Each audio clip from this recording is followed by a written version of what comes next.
or they posted in the group recently and we've been able to bounce off of each other. So the first one is make use of your resources. That's number one. Write that down, Kyle. Number one is make use of your resources is the first tip to successful networking. We've talked about this before with suppliers, right? They're your resources. But I think some of the other resources you don't really see offhand right away. One of them could be the Blacktop Banter Success Group. Kyle and Anthony recently worked together, right? So they made use of those resources together. Will and Cruz, wherever you guys are on the screen, you guys have connected, worked together. We've made phone calls with each other. So that's your network too, as well. And your resources is the Blacktop Banner Group. What I think some people aren't comfortable with maybe right away, or they don't think about is their friends, like your immediate friends, right? A lot of these people are in positions in different positions and places where maybe they could get you some work or throw you some work or at least connect you with somebody in one way or another. I've made friends with people before because I knew that they were friends with somebody else, right? And I knew that if I nurtured that relationship for enough time, I would be connected with so and so at a certain point, and we can talk about it. Um, a lot of that plays into how we got Cardinal. I nurtured my resource, which was the Chamber of Commerce, until I was able to get invited to, or a year came and we were able to attend the golf outing, which I knew one guy there that worked at Cardinal that I never got to see, except I knew he helped organize that event and would be there. And then that's where I asked for, which that's one of the other tips on here, is to ask for an introduction. I asked for an introduction to that guy and then asked them why their parking lots look like crap when everything else looks great, right? And why, when we're so close, we haven't at least been given an opportunity. It doesn't cost them anything. So that's number one, is make use of your resources. And sometimes it's hard to see what your resources actually are until your brain makes a connection. Hey, if I'm here or talk to this person, that may get me over here. I like to exercise my resources a lot. I call my suppliers a lot. I call even like um, the teams that we work with for like Craftco or 800 Network or whoever. I'll just ask them if there's anything going on. First, I'll just call and say what's up and ask about them or whatever. But I'll also ask if there's anything going on or anything we can help them with or whatever. A couple times, like we got thrown one last week after me talking with Caddy, who's the new rep at 800 Network, who I've spoke with before. And I was like, he's like, how busy are you guys? I'm like, oh, we're fairly busy, whatever. And I'm like, we, still haven't got any work thrown our way from you all. And he's like, oh, yeah, that reminds me. There is one I want to talk to you about. It's a concrete ceiling job. Would you be interested in doing it? We've done a little bit of it. I'm not interested. So we moved on and did our own thing. But that's one of the other things, is your resources can be a huge thing in your networking. Make sure you exercise them and make use of them. Um, if you normalize making asks, it becomes normal. So don't worry about it right away. The main thing is making sure you build a relationship first. And that's where we lead into point number two. Give before you take. That's the second point. Give before you take. That's worked out really well, I believe, for myself and for Kyle, right? I think we've both done really well with that. Um, I did that for years for this industry. If you guys go back and look at my content, I did videos for all those guys for the first 7, 8 years for free, right? Put them on, showed them, hey, we'll do this, we'll do this. Now, Jeff with Stencil Plus, who we did for free, and Titan, who we did for free, are some of our biggest sponsors and some of our biggest help here at BB. On the flip side, when I did the WisCoat Wednesday videos, if you guys went back and look at any of those, that was all for free. And I was giving exposure to those companies in town and those people in town that owned other businesses, just giving it away for all this time until it was my turn to be like, hey, I see your guys' parking lot looks like crap. What's the deal? We'd love to be able to help you out with it. Can I at least get an opportunity to talk to so and so, or can I at least get an opportunity to estimate it? So we do that still with our fundraisers and stuff. James called me about our cooler giveaway that went off like nuts at WisCoat, and that was a give, right? Give, give, give. I'll do 10 of them until finally somebody is like, "Oh yeah, I seen you guys did a giveaway. We want you to quote the Hampton Inn over here or do whatever." So That's one of the major tips for successful networking is to give. And especially if you're going to attend like a fundraiser or do some of that stuff, give something away of significance. That cooler probably, if you give it away anywhere, it's going to get noticed and people are going to notice it and want to get it or whatever. So, give before you take. It doesn't cost much. I think I told James that I think I put that together for like $100, right? I, what's that? A handicap stall? But the hashed area, you can stripe that out for $100. You know what I mean? And you put it back into your effort and into your network and make connections through that way. We made a lot of connections. What's going to suck is having to write all those names down and draw them out of that cooler to find a winner. There's like fucking 600 people. So Kyle is going to have carpal tunnel after that. I have a feeling at the office. But um, that's one of my big ones, and it has always been a big one is give before you take, give a lot. A lot of times what you do give doesn't cost you anything monetarily. It may cost you some time. Um, we went to our elementary school here and I showed them how to do when my daughter was in class. I showed them how to do area calculations, right? Length times width, and then showed them how to use pi to find a circle and that type of stuff. And that was my job, whatever. The vice principal and the district officer, or whatever he is, was there. That's how we got to start doing some of the schoolwork. Was the fact that we gave there, right? And it made a network between them and I. So that helped out a little bit, but I used what I knew to be able to make that connection. Under that same one on the give before you take is to use your best judgment when to ask, right? Like it's like anything else when it comes to that regard. If I didn't feel like I was in a position or they knew me enough or that my rapport hasn't been established enough, I wouldn't just be asking for something because you can burn a bridge that way too. So make sure and use your own judgment to be like, yeah, this is okay for me to make an ask or do whatever. And that leads into ask for introductions. I do this shit a lot, and I do it a lot now because my brand is built really, really well. Whether that's WisCoat or whether that's Blacktop Banter, whatever side of the coin I'm on. Once my brand has been built, I ask for introductions because I kind of think that they might have heard about my two brands before I ask, right, or bring it to their attention.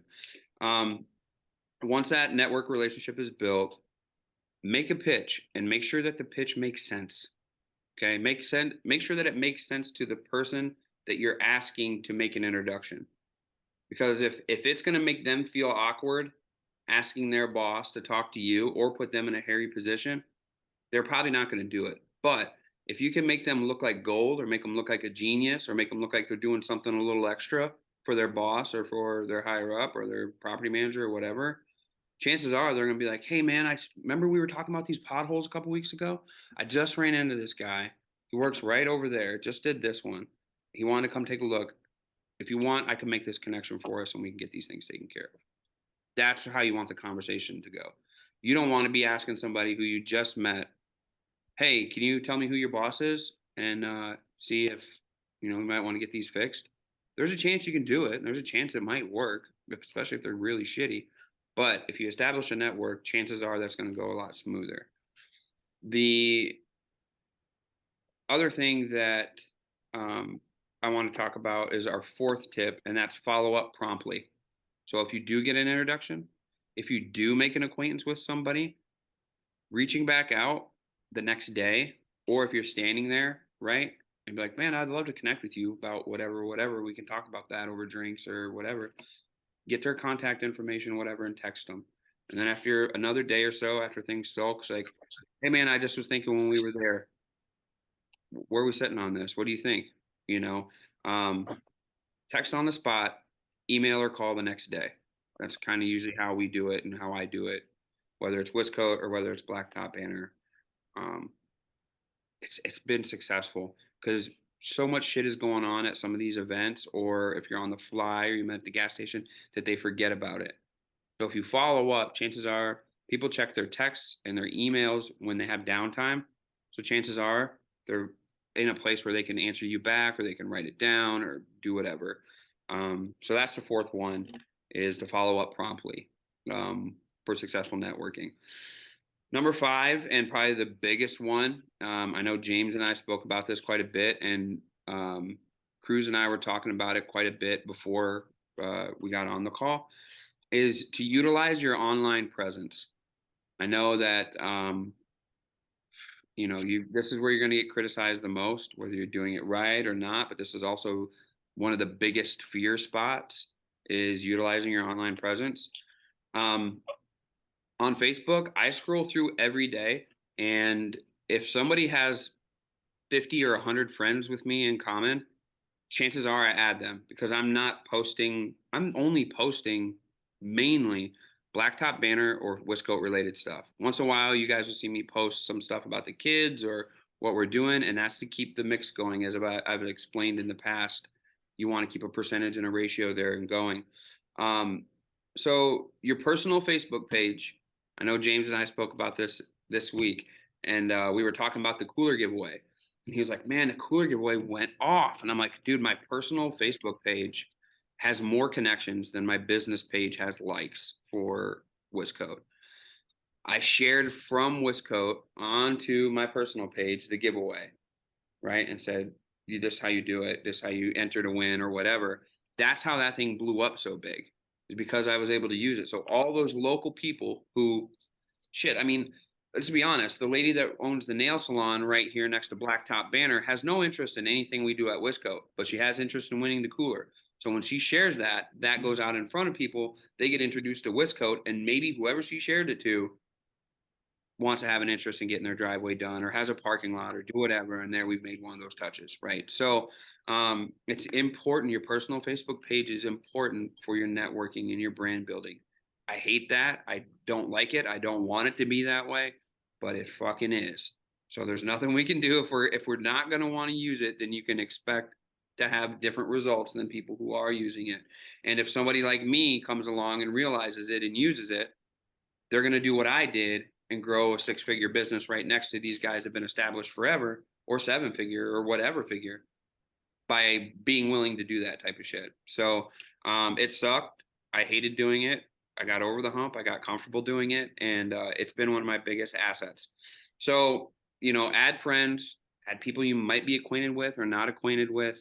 Um, that sucks. People see your shit, they comment on it, but sometimes they don't comment on it until they know you. So you're building a network either way. Um, the very last add on that is LinkedIn. I also scroll down through LinkedIn, and I'll look for people who may be of interest to my network. Most of the time, they make suggestions for you on LinkedIn of, hey, this guy works at, I don't know, Cardinal or Jones Chevrolet or something, whatever, there next to you, and he's the branch manager or whatever. I add that motherfucker. I don't care. I've never known him before. I'm never not going to know him if I don't ever do this. But chances are there's a chance he might not know me if I never add him. And then if I add him, it's going to say Marvin Joles is asking you to connect. So he's going to look at me at that point, right? Be like, oh, okay. And either he's going to be like, I'm interested in this fucker, or he's going to be like, whatever. Either way, I didn't lose anything. Just a moment to click. So LinkedIn, I do the same thing. That's been huge for us in Dubuque, where I don't have a presence. I'm not in the community. I don't know people there. That shit has been fire for me. And same thing with like the hockey arena and the Chamber of Commerce down there. Every single person that I come in contact with, I ask to add them on LinkedIn or Facebook right away, or I just do it, or I just flat out do it. I go back to my seat and just do it. No one has ever been like, what the fuck is wrong with this guy? You know what I mean? Most of the time that shit's happened out of there where they're like, one of the best ones was some lady who I sat with as Liz was singing on the ice. She owned a fire equipment company, had this huge shitty ass parking lot. She's like, I didn't even know anybody did that here. Right. And I didn't have nothing on me. So I added her on LinkedIn, and I messaged her and said, hey, Maggie, this is Marvin, whatever. Can I stop by and give you a quote? Stop by and gave her a quote. She said, holy shit, you're high. I'm like, yeah, we're pretty much the highest around.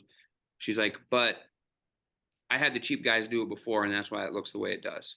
Right. And I'm like, sounds good. I said, Maggie, if your fire extinguisher is more expensive than the one I get from Menards, but you tell me yours is going to last longer and chances of it not failing are a lot higher, I'm going to buy your fire extinguisher. Right. And she was like, that makes sense to me. So use LinkedIn, use Facebook, but utilize your online presence, because it's going to get you James, we spoke about this.